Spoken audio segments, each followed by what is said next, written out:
Ok, aquí se está haciendo se está convirtiendo en la grabación. Nos quedamos aquí. Después de tantear algunas veces con el zoom, bueno, vamos a elegir este intervalo que nos ofrece dicha herramienta, entre 1.5 y 1.52. Entonces nos regresamos para acá. Vamos a invocar desde aquí del historial y sección 1.5, 1.52, epsilon 0. Perdón. Ay, Dios. Metí mal lo hice con mucha prisa. Ya va, vamos a... Si le dejo este cero, ¿saben qué va a ocurrir? No, que se va a generar un bucle infinito. Vamos a darle control C. Control C para detener el programa. Y volvemos a repetir. 1.5, 1.52, 0.0001. La función arroba x exponencial de x menos 3 por x. Listo. Con 8 iteraciones se obtiene el valor 1.51211 con un FR que es cercano a 0, se acerca a 0 pero por debajo, porque da negativo. Es un número que con 5 cifras decimales, solo la última cifra decimal es distinta de 0, lo cual es aceptable, pues se puede aceptar como el 0 de la función.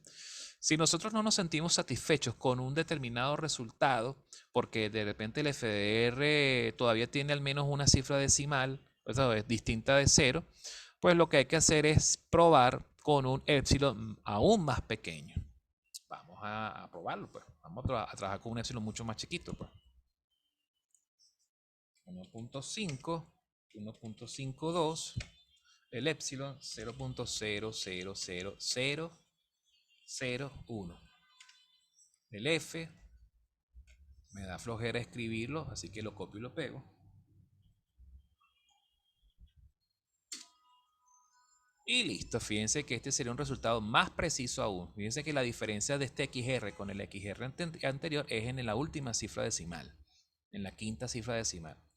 Pero cuando se ingresa en la función exponencial nos da un valor de 0 bastante pequeño. De hecho, aquí no quiere decir que este sea el 0 absoluto, porque recuerden que esta cifra está redondeada hasta la tercera, hasta la quinta cifra decimal.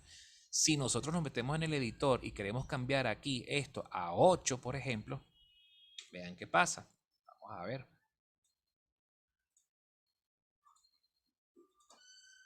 1.5, 1.52, este mismo epsilon, está aquí, la F,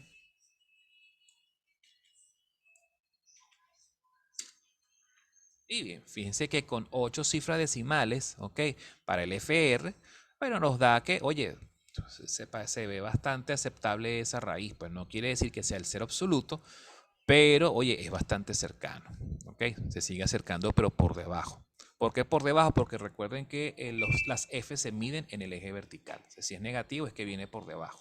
Si es positivo se acerca por encima. ¿Va descendiendo o va subiendo?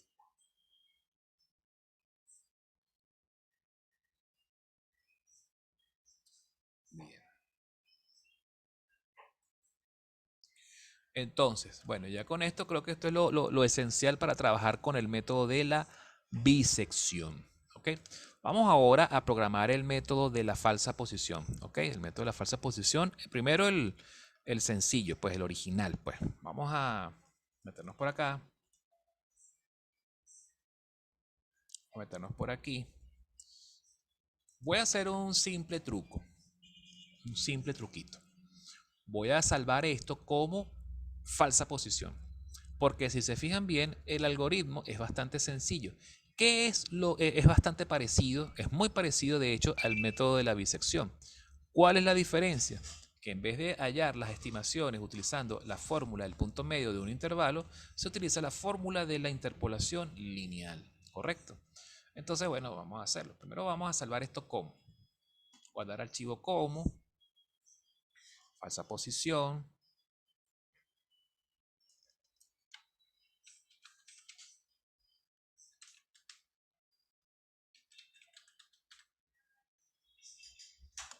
Listo.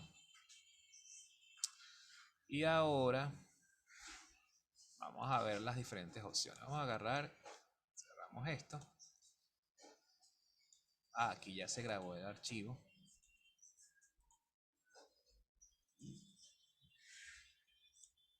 Vamos a ver el método de la falsa posición, pero de una vez ya en la parte computacional.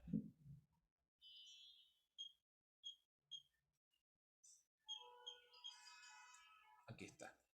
Fíjense que el algoritmo es exactamente el mismo. Lo único que habría que hacer ajustes aquí, vamos a chequearlo por este lado, es lo siguiente. Se ingresa XA, XB, el epsilon, ingresamos de una vez la función, vamos a iniciar de una vez el contador, luego entonces aquí hacemos el primer cambio, porque tenemos que escribir la ecuación de la interpolación lineal. ¿Qué ecuación utilizaremos? Hay dos opciones, vamos a utilizar la que está aquí en la lámina. Vamos entonces a hacerlo de esta manera. Vamos a definir FA, FM, no. Necesitamos aquí FA, FB y FA, ¿verdad? Vamos aquí a definir FB, función de XB. Vamos a definir aquí XC, ¿verdad? Esta XC se va a calcular de qué manera. Se va a calcular como XA menos FA por, abrimos paréntesis, XB menos XA, cerramos paréntesis, dividimos, abrimos paréntesis, FB menos FA, ¿no?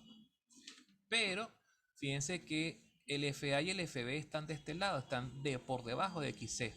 Lo ideal es que esto esté por encima, por arriba, para que después se pueda ejecutar adecuadamente estos cálculos. Primero tiene que existir FA y FB antes de que se pueda calcular XC. Si no, no va a funcionar. Entonces lo movemos de aquí. Ajustamos aquí las posiciones. Listo, entonces fíjense, se calcula FA, FB, con XA, FA, XB, XA y FB, se calcula XC y luego calculamos FC.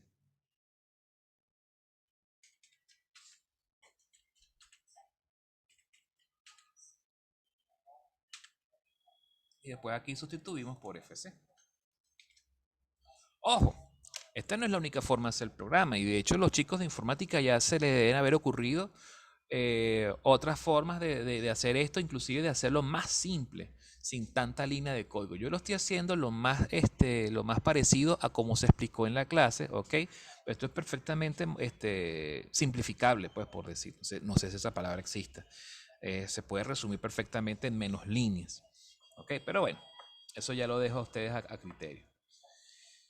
Ajá, ¿qué otra cosa habría que hacer aquí? Donde va XM se sustituye por XC, importante. Donde va XM se sustituye por XC, otra vez.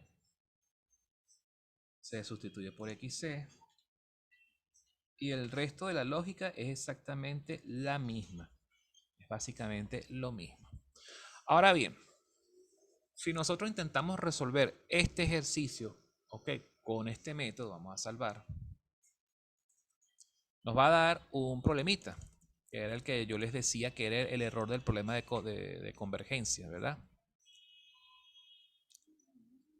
Vamos a intentar resolver esto. Eso por supuesto se va a guindar. Van a ver cómo se guinda el programa entre 0.6 y 0.7, ¿verdad? Vamos a ejecutarlo. 0.6, 0.7. Metemos la misma función con la cual hemos venido trabajando. ¿Verdad? Ay, qué despistado. Control C. Recuerden, control C, ese es el que les va a sacar a ustedes de cualquier inconveniente si de repente el programa se les guinda o metieron mal algún dato y tienen que reiniciar, salirse de la ejecución. Control C les permite a ustedes, se escribe, sería la tecla control, se las voy a escribir aquí, CTRL a C. ¿Ok? Esta combinación de teclas ustedes la oprimen y a ustedes les permiten interrumpir la ejecución del programa. ¿Ok? En caso de que se hayan dado cuenta que metieron la pata y antes de que el error siga su curso, ustedes interrumpen la ejecución del programa con control C. ¿Ok? Vamos a volver a ejecutarlo.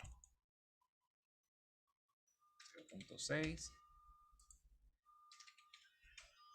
0.7, 0.1. Vamos a trabajar con el mismo epsilon del ejercicio pasado. Y ahora aquí sí va la función. Copy, paste. Fíjense qué está pasando. En los casos anteriores el ejercicio, el programa ahí mismo mostraba el resultado, pero ahí en este momento está parpadeando todavía el cursor. ¿Qué significa? Que está echándole bola, calculando y calculando y calculando y calculando y calculando. Y no va a alcanzar nunca el criterio de parada. Voy a oprimir control C. Listo. Vamos a ver cuántas iteraciones llevó a cabo esto. Simplemente con oprimir la tecla K, porque es el nombre de la variable que está aquí almacenada.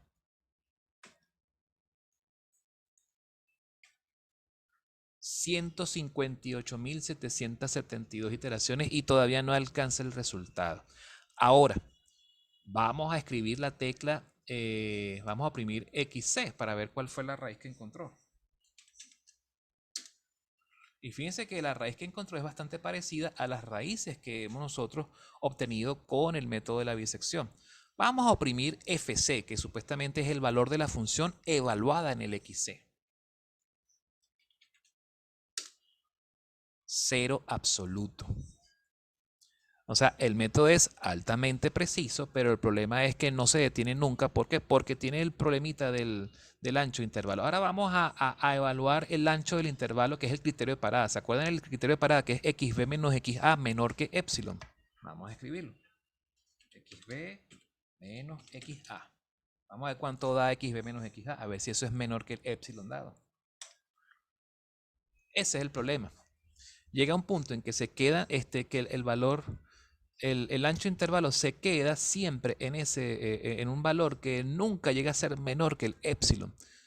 Para que el programa se detenga y arroja un resultado, esa diferencia en valor absoluto tiene que ser menor que el epsilon en algún momento, en alguna iteración. Pero resulta que el método de bisección tiene el problema de que a veces se queda pegado en los intervalos, alcanza rápidamente la solución, pero lo hace tan rápido que ni siquiera le da chance al criterio de parada para que alcance el valor verdadero para detener la ejecución del método. Eso se queda pegado en un bucle infinito. Pareciera que es que no converge, pero mentira, él convergió hace rato. Hace rato que convergió. El problema es que el criterio de parada no es el mejor en estos casos, no es capaz de adaptarse a la raíz. Entonces uno tiene que estar a veces en la necesidad de estar tanteando. Un criterio no sale en los libros, esto es un criterio inventado por mí, esto lo inventé yo, pero un criterio que puede resultar al momento para evitar que para evitar que nos ocurra este bucle infinito, porque el criterio de parada no funciona, no se entera de que se alcanzó la raíz, es simplemente que el intervalo inicial o el primer intervalo sea del mismo ancho, ¿ok? Del epsilon. Así de simple. Si el epsilon es de 0.01, ¿verdad? Entonces fíjense, yo puedo agarrar y definir un intervalo inicial que vaya, por ejemplo, de esta manera. Vamos a ejecutar el programa nuevamente. Por supuesto, tiene que ser un... yo perdí aquí la gráfica de la función, no importa. Allá, por ejemplo, de 0. Si yo sé que la raíz está en 0.61, bueno, puedo agarrar y escribir esto.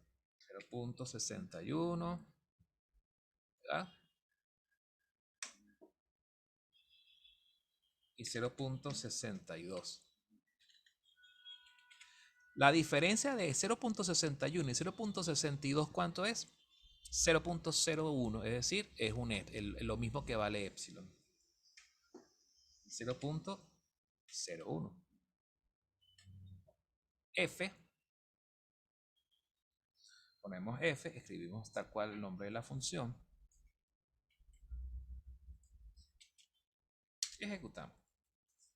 Y fíjense que haciéndolo de esta forma, fíjense que el método inclusive es más preciso, es mucho más preciso, ¿verdad?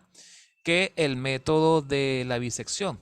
Si recuerdan los resultados que obtuvimos con el método de la bisección, con este mismo epsilon, bisección te da, aportaba una raíz, ¿verdad? Un valor de la raíz, pero con un FDR que no era tan cercano a cero, porque tenía la primera cifra distinta de cero, se alojaba, creo que era en la cuarta, o creo que en la cuarta cifra, en la cuarta posición decimal, lo cual te dice que eso no es tan preciso, pues, ¿ok? En cambio, con bisección, perdón, con el método de la falsa posición, sí es más preciso, pero hay que tener cuidado con el ancho del epsilon. ¿Por qué se resolvió en una sola iteración? Bien sencillo, porque como el ancho del intervalo inicial es exactamente igual a epsilon, necesariamente o inevitablemente, cuando se obtenga el siguiente intervalo en la siguiente iteración, va a ser más pequeño que epsilon, porque recuerden que eso es picar en dos partes ese intervalo. Ya cualquier otro intervalo que surja después va a ser menor que epsilon y ahí se va a cumplir indefectiblemente el criterio de parada. Sea o no preciso, lo bueno es que el uso de la interpolación lineal es más preciso que el punto medio del intervalo. Entonces, por supuesto, aunque se haga con una sola iteración, el resultado es bastante bueno.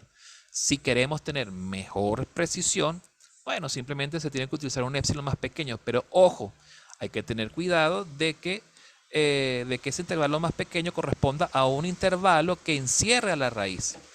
Entonces eso sí ya requiere de más análisis. Por supuesto, a ustedes en el examen parcial, wow, está cayendo un diluvio por aquí por donde yo vivo. Está lloviendo fortísimo por aquí.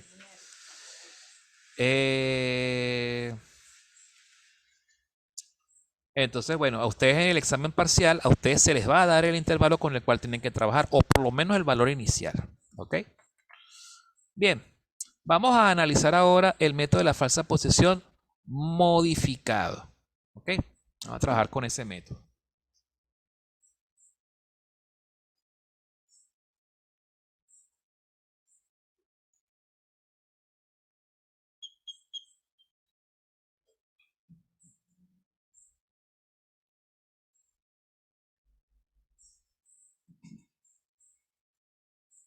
Este es el algoritmo. Este algoritmo es horroroso, pero es justamente, es como la forma más fiel de poder representar esto.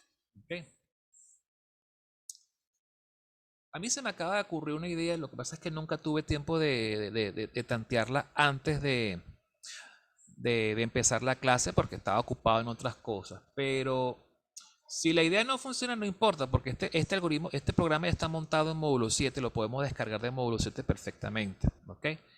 Y es tal cual fiel seguimiento de esto. Pero a mí se me acaba de ocurrir una cosa más sencilla sin tener que utilizar tanta estructura condicional. Es simplemente trabajar con los contadores y listo. ¿Ok? Y dependiendo de lo que los contadores arrojan, pues bueno, simplemente... A ver.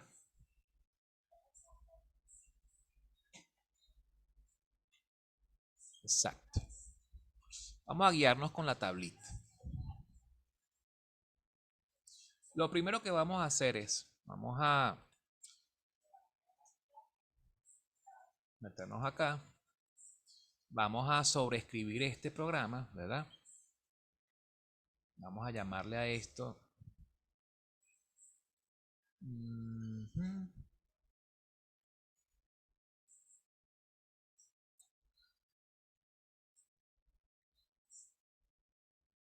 Guardar como modificado.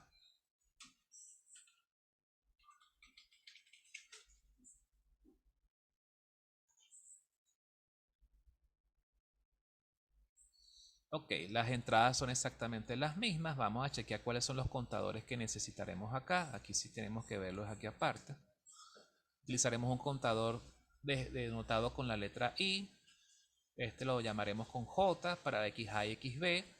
Tenemos que estar pendientes de que si XA se repite dos veces o XB se repite dos veces, el contador tiene que detectarlo. En este programa, aquí arranca, ¿verdad? Se ingresan los valores de XA, XB. Ah, bueno, aquí hay que ingresar un valor N. ¿Quién viene siendo el valor N? El número de iteraciones máximas que puede llevar a cabo este programa.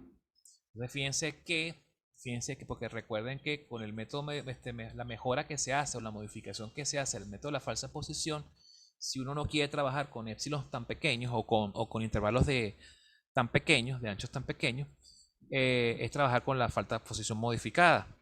Pero ¿cuáles son las mejoras? Por un lado, establecer contadores que nos permitan en algún momento controlar cuántas veces se repite XA o XB y dependiendo de ello dividir por la mitad el valor de F correspondiente, del F correspondiente. Y la otra mejora que hay que hacer es el de, ¿cómo se llama? Poner un número máximo de iteraciones, por si acaso, solo como último recurso, como rampa de frenado, pues, como uno quiere decir. Y ese número n podemos basarnos, por ejemplo, en el número n del número máximo de iteraciones que alcanza la bisección. ¿Ok? Vamos a hacerlo.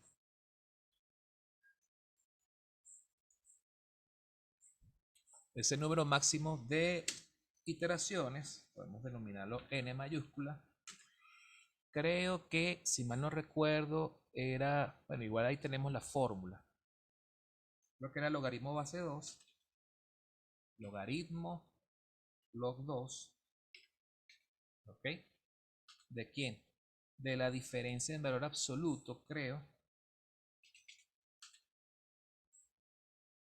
xb menos xa entre el epsilon. Cerramos log 2. Creo que había que sumar 1, no sé. Vamos a ver la fórmula.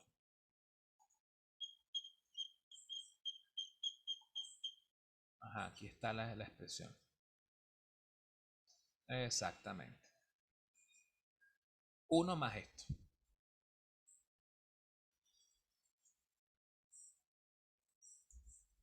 Uno más.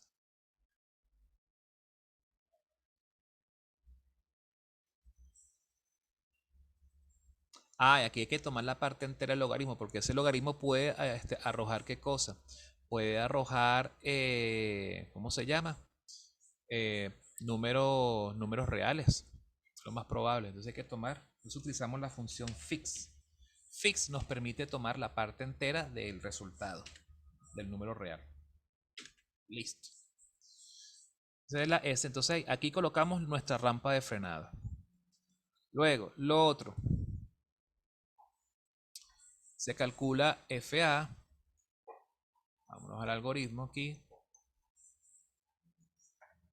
XA, XB. Ahora hay que asignar valores iniciales a I, a J y acá. Vamos, metemos acá. Definimos I mediante la asignación de un valor inicial. Definimos J mediante la asignación de un valor inicial. Bien. Volvemos aquí al bucle. Ajá, aquí tenemos esto.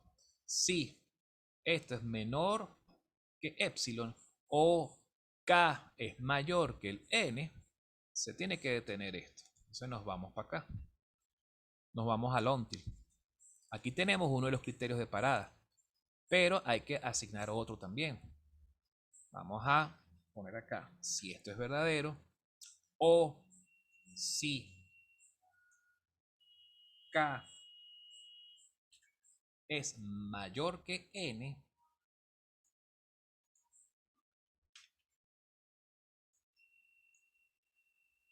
y estos son mayor que N, perdón.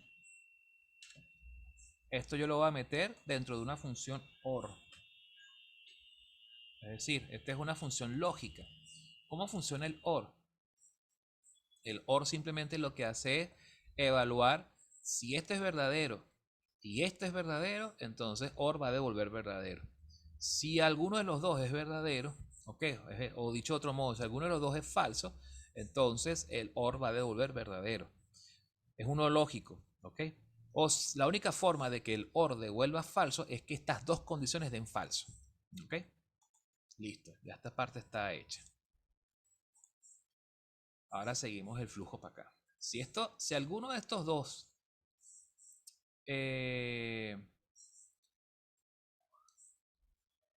si ninguno de estos dos se cumple, entonces se ejecuta el bucle. Si alguno de los dos es verdadero, se detiene el bucle y se reporta el resultado. ¿Ok? Bien, así es como funciona esto. Ahora bien, primeras instrucciones del bucle, calcular f, xA y xdb. Aquí están estos dos. Siguiente instrucción del bucle. Ajá. Fíjense qué vamos a hacer acá. Vamos a agarrar, aquí en este bucle nos dice, bueno, si i es mayor que 1, significa que ya se repitió 2 veces x de a, entonces hay que agarrar a f de a y dividirlo por la mitad. Si no, y después pasa al siguiente condicional. Si j es mayor que 1, es decir, que x de b se repitió 2 veces, entonces hay que agarrar y dividir f de b entre 2. Pero yo me quiero ahorrar estos condicionales. Se me ocurrió, me quedé pensando en eso la clase pasada. Una forma bien sencilla de hacer esto es esto que está aquí. Dividir entre i y dividir entre j. Cuando i o j valen 1, bueno, simplemente f de a es exactamente al valor de la función. Dividido entre 1 es la misma función. Pero si i ya alcanzó el valor 2, bueno, entonces se divide entre 2. No ha pasado nada. O sea, listo, ya se cumplió el criterio de la mejora de la falsa posición. ¿Ok? Y ya. Con eso ya estaría más que suficiente resuelto esa parte. Dependiendo de eso, se calcula x de c. Y después aquí se evalúa el criterio de Bolzano para saber dónde quedó la raíz, para después saber cuáles son las asignaciones que vamos a hacer, si es x de b el que vamos a modificar o es x de c. Pero entonces, dentro de este condicional tenemos que hacer estos ajustes. Si esto es verdadero, entonces a x de b se le asigna el valor de x de c. A j se resetea el valor de j en 1.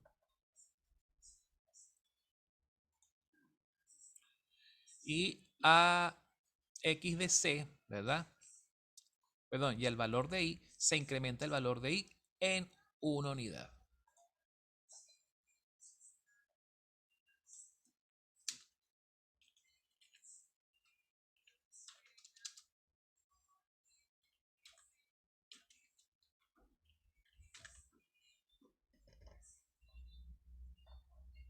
Bueno, deberíamos ser así.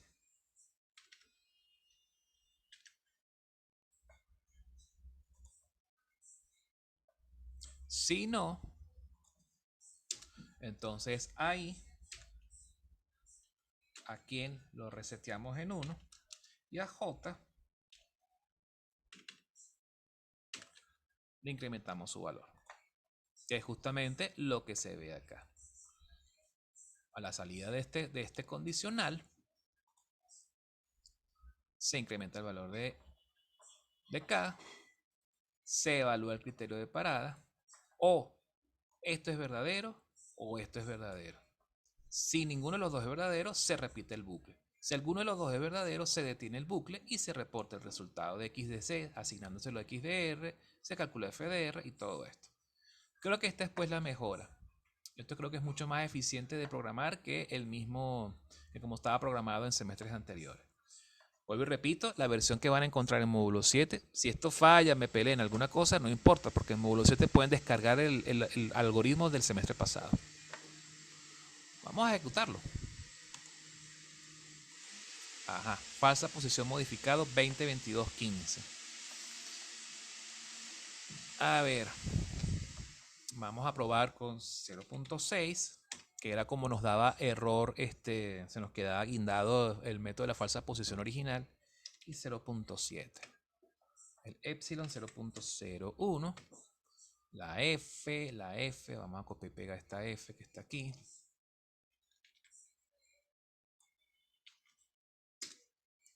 Y voilà. Funciona el programa. Perfecto. Tal cual lo que yo esperaba que ocurriera. Bien. Este algoritmo tiene menos líneas que el anterior. De hecho, debería actualizar mi archivito. Quedan 10 minutos. Fíjense que entonces, si comparamos entonces falsa posición modificado con el de la falsa posición original, la única forma de que la falsa posición original funcione al pelo, que funcione bien, es que el ancho de intervalo, o mejor, sea del mismo tamaño que el epsilon. ¿Ok? Eso, por supuesto, hasta cierto punto puede ser práctico, pero puede resultar a veces incómodo porque elegir arbitrariamente un intervalo tan pequeño que encierre a la raíz puede ser a veces poco práctico.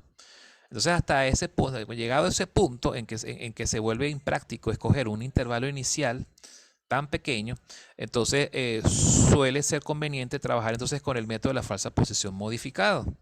¿Ok?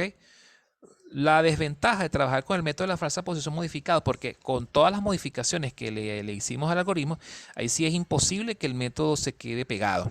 O sea, de una u otra forma, el método siempre va a converger, siempre se va a detener y arrojar un resultado.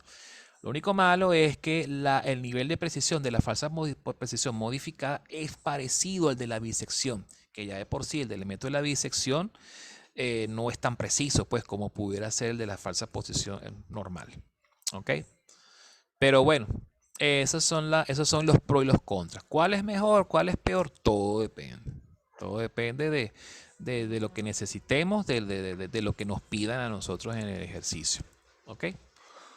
Pero bueno, si comparamos, por ejemplo, falsa posición modificado con bisección, fíjense que el programa es más eficiente que el de la bisección. ¿Por qué? Porque en dos iteraciones, ahí pueden ver que K vale 2, en dos iteraciones obtiene un resultado parecido, ¿ok? A lo mejor no es cercano a cero porque fíjense que no es tan preciso porque fíjense que es 0,001. Pero bueno, utiliza dos iteraciones. En cambio, de la bisección, de repente obtiene un resultado más cercano a cero, pero requiere más iteraciones, requiere por lo menos el doble. Entonces no es tan eficiente en ese sentido. ¿Ok?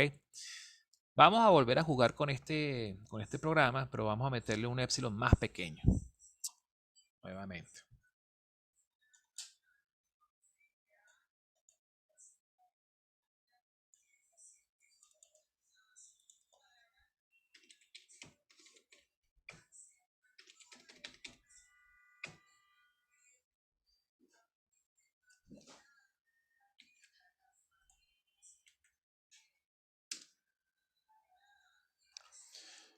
Con un epsilon más pequeño se utilizan 7 iteraciones, se obtiene un XR, pero bueno, por lo menos qué tan preciso es, wow. Eh, no es bueno, ya en la quinta cifra decimal ya empieza a ser distinto de cero, no está mal. Ahora, si comparamos el resultado de falsa posición modificado con falsa posición original y con bisección, el mejor de todos es el de la bisección. El único problema con el método de la bisección es que el ancho del intervalo inicial tiene que ser por lo menos del mismo tamaño que el epsilon, ¿ok? Para evitar que el programa se pegue, ¿ok? Y sufra de ese error de que se quede atrapado en un bucle infinito, porque no se cumple el criterio de parada, ¿ok? Básicamente es eso. Una última cosa que quería yo mostrarles antes de irnos, ¿ok? Es lo de la forma de graficar. Fíjense que graficar yo les había enseñado. Voy a borrar aquí, CLC, clear. Para graficar, yo les había dicho que son 3 pasos, ¿ok? Pero de hecho, ustedes inclusive pueden trabajar esto de la forma más práctica posible. Pueden inclusive hacer su propio programa en Octave, ¿ok? Simplemente metiendo el vector inicial, ¿ok? Un vector inicial, de dónde a dónde, y después meter la función, pues. Ingresar la función que quieren graficar e internamente ustedes pueden programar que los comandos para que se ejecute la graficación internamente. Se los voy a enseñar rapidito. En módulo 7 ese programa está ya instalado. ¿Ok? Pero bueno, vamos a probar aquí. Creo que en 5 minutos o menos puedo hacerlo. Vamos a ver. ¿Qué deberíamos nosotros ingresar? Podríamos ingresar, por ejemplo, input. Vamos a ingresar valor inicial, x inicial, x final. Vamos a definir, por ejemplo, el intervalo.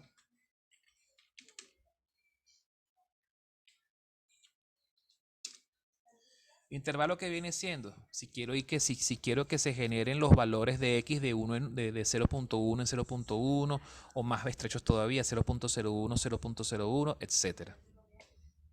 Vamos a ver cómo funciona esto. input,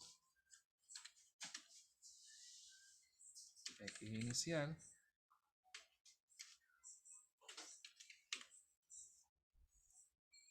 voy contra reloj,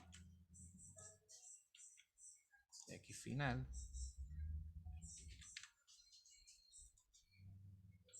intervalo. Bueno, también pudiera ser de x o delta x, no sé. Ancho de intervalo.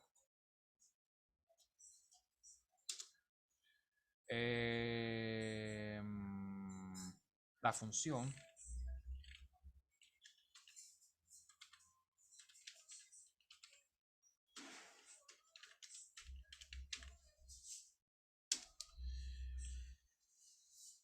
definimos x internamente, como les había enseñado cómo se definen las x, con x ini, dos puntos, inter, dos puntos, x fin. ¿Ven? Y definimos y como f en función del vector x. Ahora bien, aquí hay que tener cuidado porque entonces si ustedes van a ingresar la función, tienen que ingresarla.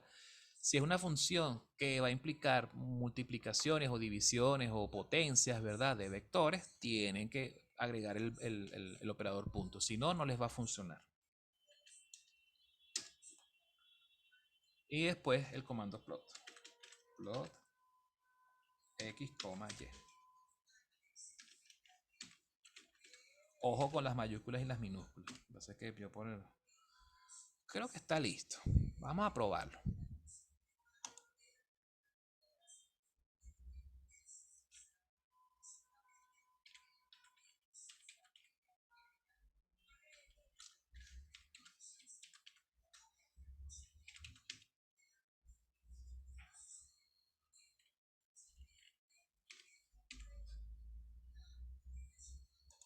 Graficar fx. Listo. Vamos a probar, por ejemplo, con otra vez con exponencial de x menos 3x. A ver. Metemos 0, x final hasta 2, que vaya graficando de 0.1 a 0.1. La función, metemos arroba, paréntesis x, exponencial de x, menos 3 por x. Está bien escrito. Y listo. ¿Lo vieron? Entonces tienen ahora una aplicación que les permite a ustedes poder graficar directamente sin tener que saberse de memoria los pasos. ¿Ok? Vamos a probar esto con otro tipo de función. Vamos bueno, no estaría de más también agarrar y a mí siempre se me olvida hacer esto, colocar esto, clear, como primera cosa antes de poder ejecutar algún programa de esto. Vamos a ver aquí un ejercicio. Vamos a graficar, por ejemplo, esta expresión que está aquí, esta.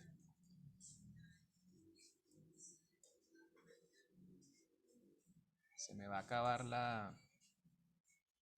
Vamos a hacer un último problema.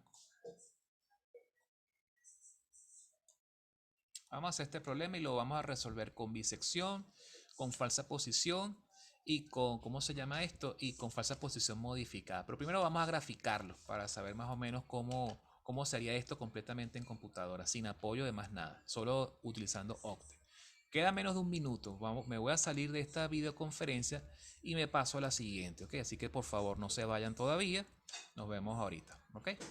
Para ver la última parte de esta clase.